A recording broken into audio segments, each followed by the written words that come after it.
Hello,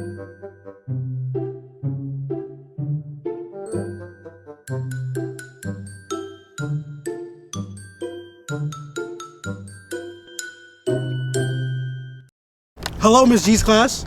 It's me, Carter. And today we're gonna be talking about pollution. Now, pollution is a very bad, thing going around in our world. Not just our world, but in our neighborhood too. As you can see, there's a bunch of pollution going around in our town, in our neighborhoods. And now, basically, pollution is the introduction of harmful substances in the environment. All right, cut. What if we just do like multiple cuts and then I get like a murder? See, now the Democrats have many ideas on how to fix this problem. Now, basically, in New York, in 2019, the New York Climate Leadership and Protection Act led greenhouse gas regulations put in effect by state departments and environmental conservation. The New York State Energy Research and Development Authority is starting new programs to increase the efficiency of energy use in New York State. And New York City's local law 97 will reduce greenhouse gas emissions from big buildings. Look over there. Listen, those are the real heroes over there. Those are the real heroes. They don't talk about them enough. We salute you. They don't talk about them enough. Those are the real heroes of Huntington Station. Thank you. We love you. Now, people are too worried about police officers, ambulances, doctors, but these guys, they do a lot for our city too. And now liberals, they also have their own ways of trying to stop pollution in our town, in our state, and around the world too. And basically, even when the shutdown of the government happened not so long ago, the policy on the EPA was already falling apart way before that. This, Alright, cut it. Okay. Yep. Whoa. Snapple. Yeah. This is really bad. Why? Like, people who just litter, it hurts my heart. It like breaks me down. And I hate the way, like, look at this. Cigarettes? What are we doing? This is the earth. We only have one earth. And it's the only one that we're ever gonna have. As I litter. I'll pick it up later. But for now, let's talk about the liberal viewpoints on pollution.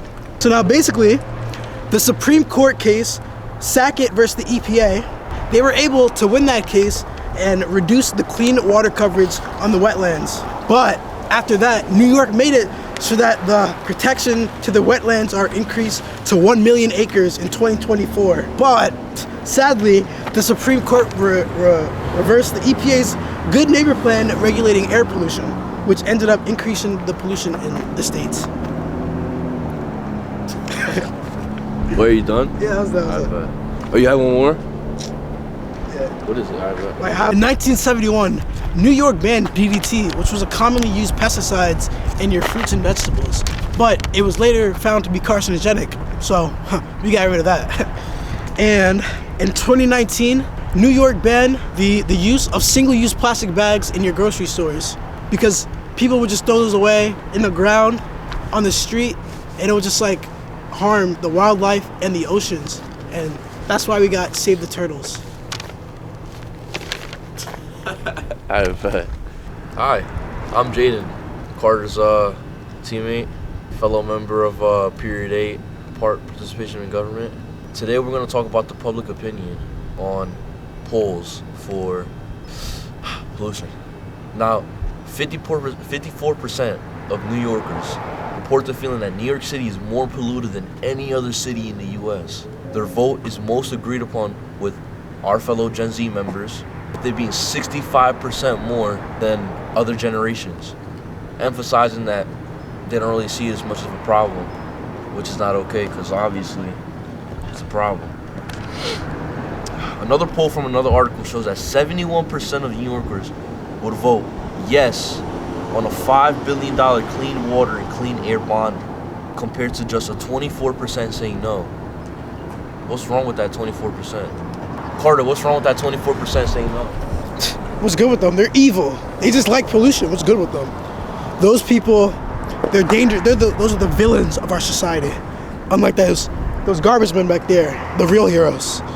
Yeah.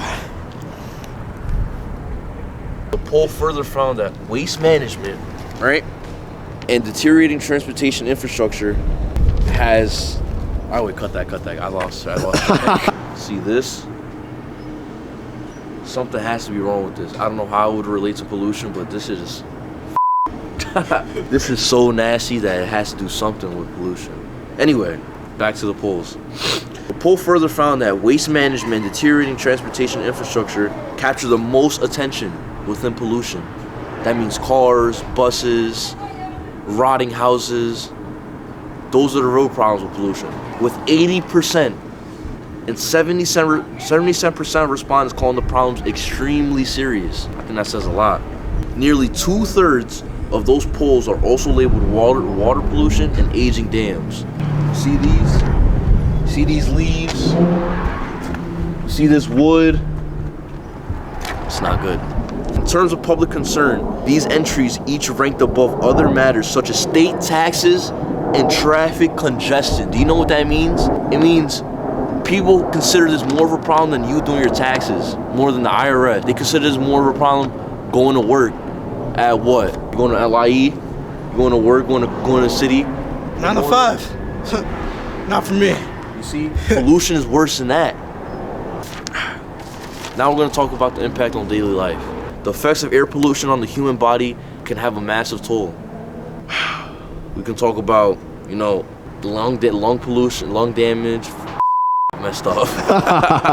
According to the World Health Organization, each year air pollution is responsible for nearly 7 million deaths around the globe. Not even just New York, the globe. Recent works reported the effects of COVID-19 shutdown on spatial and temporal patterns of New York City air pollution, found that it was the worst of them all. Oh, hi. She says hi. She says pollution's bad too. She bad herself. He's crazy. Anyway, these findings emphasize the need to target pollution sources in communities that suffer the greatest from pollution exposure in the design of equitable, environmental, healthy policies. And me and Carter created a good policy of everybody, of Period 8, of Walt Whitman, of Huntington Station, New York, of the US, of the world, to be safe. Alright, but now we go to the library.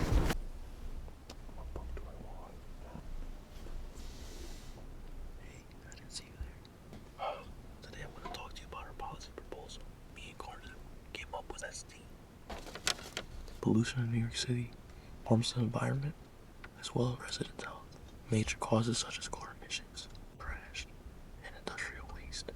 One of these proposed solutions includes improving public transportation to reduce car emissions, add more bike lanes and electric vehicle charging stations, and even placing more recycling bills in public areas.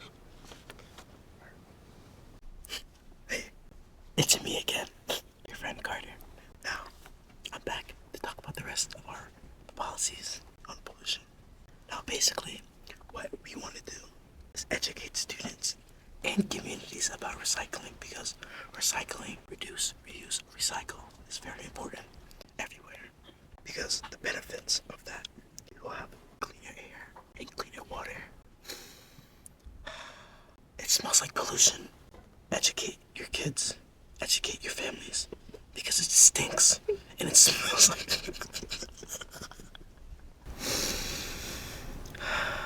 You smell that?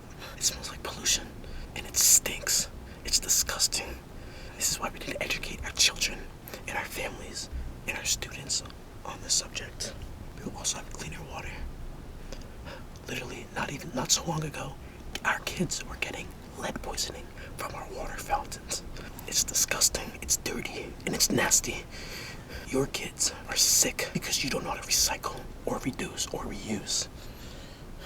We will also have healthier residents of our community. People will be flourishing. Our skins will be clear, we'll all be happy. And we will also have a more sustainable and livable city. You can walk outside and not trip on the dirty, nasty plastic bottles that you see outside. It's disgusting, and I hate it, and we need to do something about it. Thank you. listening to our project.